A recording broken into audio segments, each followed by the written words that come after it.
Thank you. Okay, thank you. So let's just move to the first question. Could you tell us about your background? Like it could be your background as a teacher or your own personal background. It could be anything. Let's start from Miss Nisha. Thank you. Okay. As for me, I was a pharmacy diploma holder and I ventured into teaching as a part time, and then I continued being a teacher until now. It has been 13 years and I'm still teaching.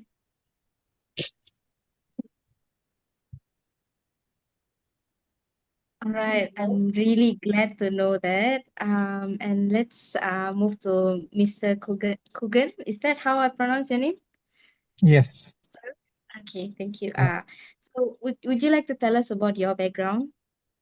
Well, I'm a sports scientist, graduate from University Malaya. I've been a teacher for 10 years. And at this point, I'm a sports coach for autistic individuals. Yeah, All right, that's the thank background. you. All right. Thank you. I have another question to ask. I'll start with Miss Nisha.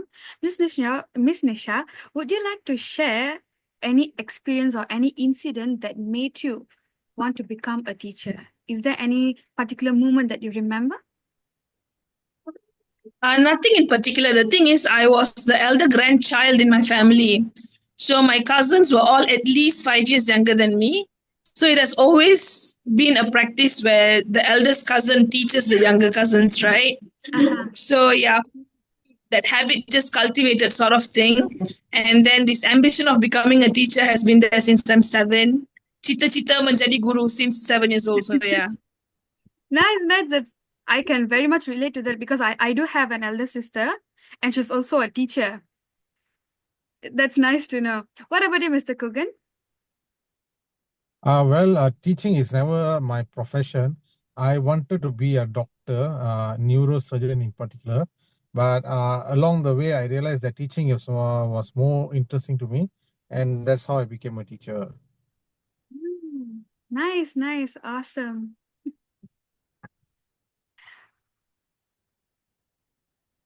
Okay, now it's my turn. Okay. Okay. I've seen a lot of teachers and I've learned they have their own personal traits which help them become successful teachers. So what would you say are your personal traits that made you become a successful teacher? Miss Nisha? A successful teacher, I wouldn't call myself like that. I'm still learning to be better every time. But I think the most important thing is the passion to be with kids and the passion to like always wanting to see them understand what you teach rather than just saying what I want, just leaving it to the kids.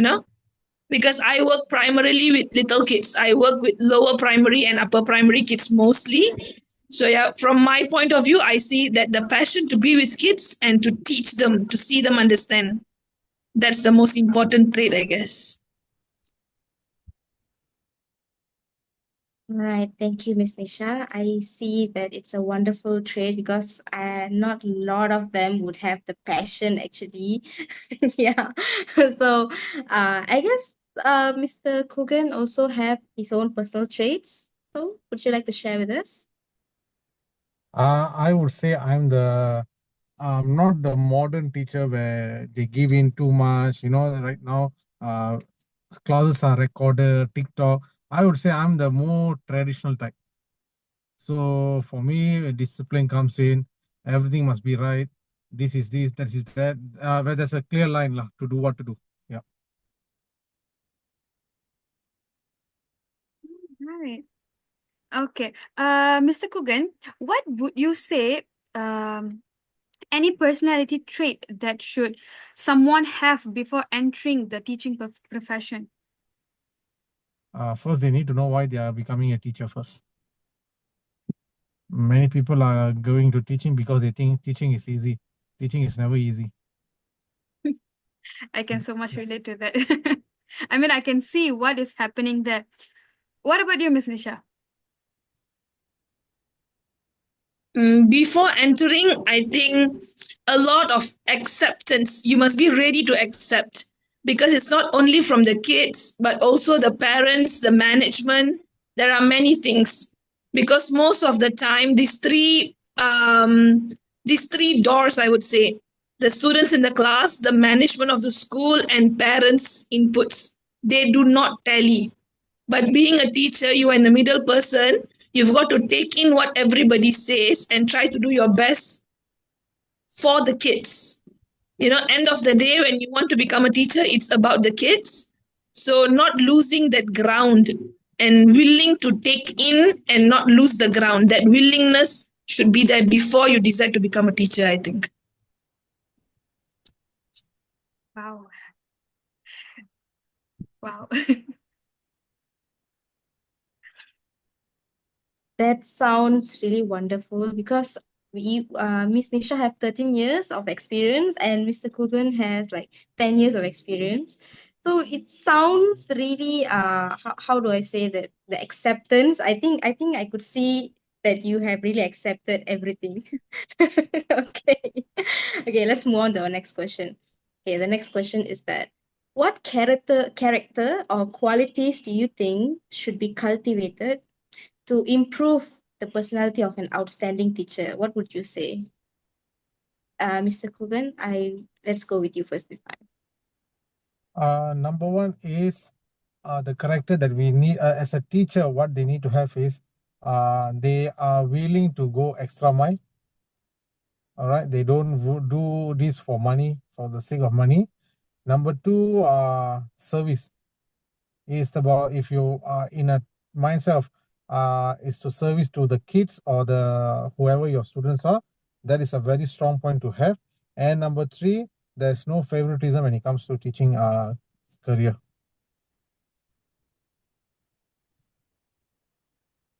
All right, thank you, Mr. Kugan. Let's move on to Miss Nisha. What would you say from your point of view about this?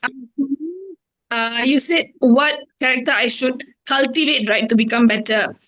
So I think in that case, I would go with embracing change because with that fast moving world now, right? Being a teacher, we've got to be able to embrace change while keeping the traditional classroom rules in hand. Like what Mr. Kugan said just now, discipline comes first. Yes, we've got to hold that ground, but at the same time, embracing the change as in using the available technologies so we can relate to what the kids are doing at home. And secondly, always being able to learn new things that are available. Nowadays, many schools they come up with so many programs where the teachers are made to learn and use it. If you don't want to learn, then you will be a dinosaur in the school end of the day.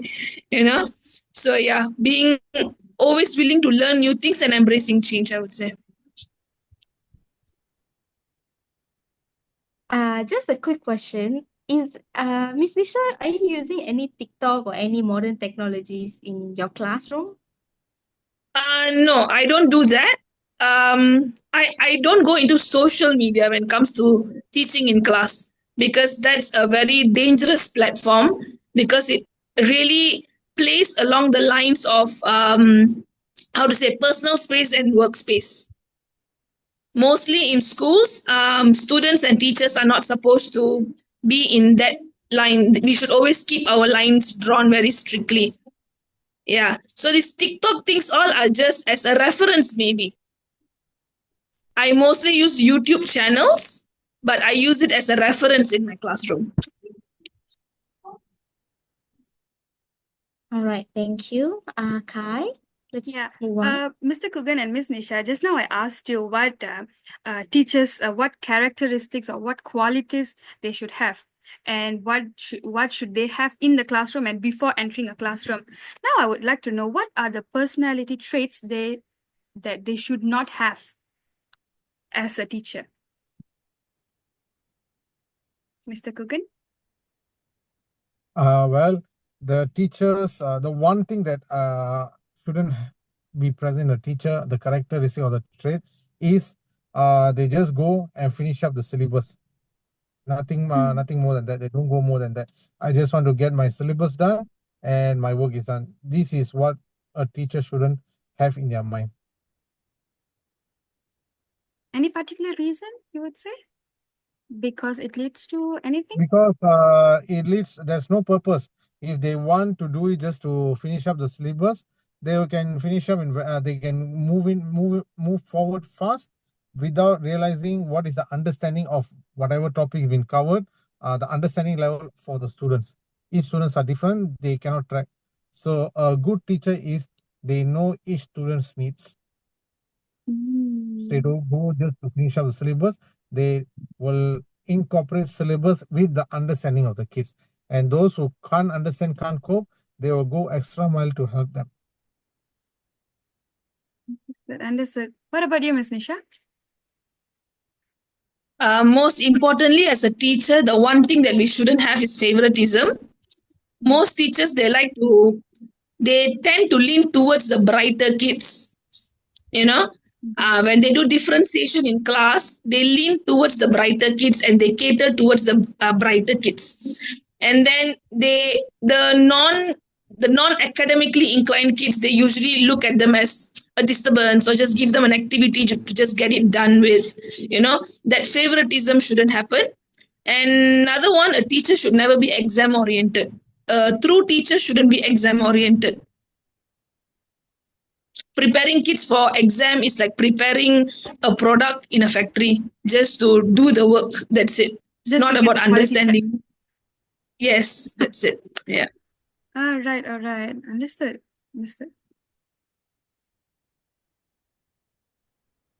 Okay, favoritism. Okay, you mean like being biased? Is that what you mean? All right. Okay. Last question from me is that what do you actually hope for the future teachers? Like, is there any specific personality that you hope any teacher, any future teacher would have in the future? Miss Nisha? I just hope future teachers can be teachers in the first place. Because mostly I see teachers are becoming fashion statement givers, trendsetters. I would really want teachers to be teachers. And I want teachers, I don't know about your generation, but my generation comes from teachers being a second parent and school being second home. I would really like to see that culture being there in a school rather than it's just a place to go as a child care center. Nowadays that's the trend. Kids go to school because it becomes a free childcare. Oh, my child is safe until 3 o'clock as long as it comes back. Whether the kids are doing the work or not, the teachers are doing their work or not, doesn't matter. As long as the report card looks beautiful with nice words, sandwiched template remarks, rather than all that, I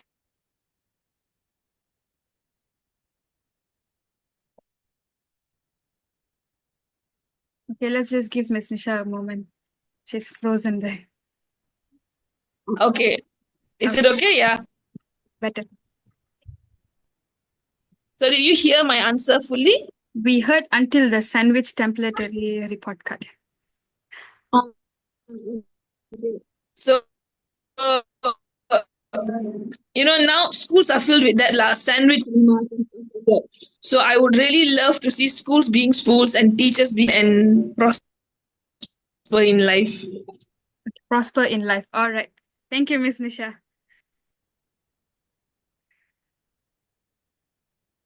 How about you, Mr. Kugen? What would you have? Do you have any hopes for the future teachers, like personalities? What should they have? They have to become a traditional teacher and prepare the kids to real life situation. Because today the product of students who are coming out, they are very weak. They Very cannot come face again? life. They cannot face most challenges in real life. They are very much paper oriented. When thrown any real life situation, they cannot handle. So the upcoming teachers, they need to be a real teacher. But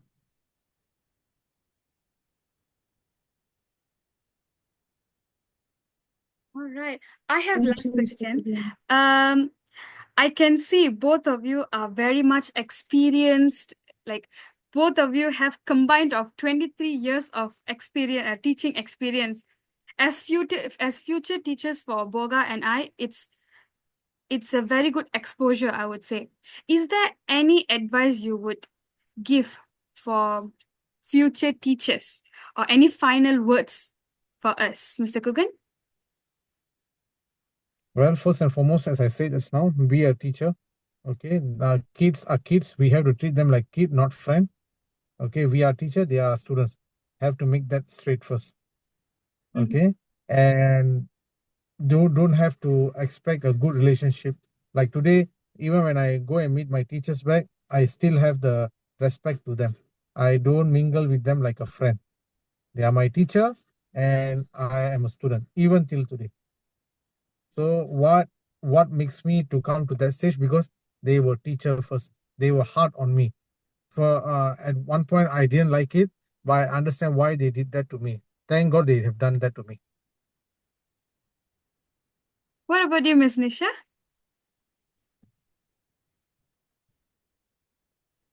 As for me, I would go with Mr. Kugan's advice also that just be a teacher who knows where to draw your lines.